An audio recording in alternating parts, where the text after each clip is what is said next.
Hey guys, welcome to Computer Buddy.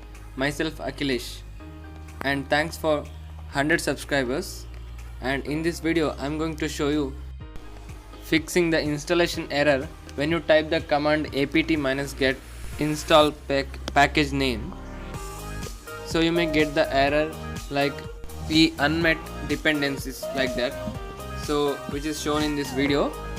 You may found this error. So I'm going to show you how to fix this error. So for that, follow the steps.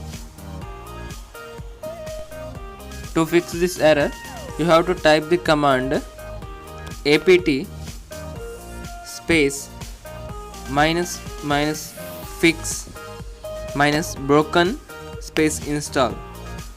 So this command will be solution for your error.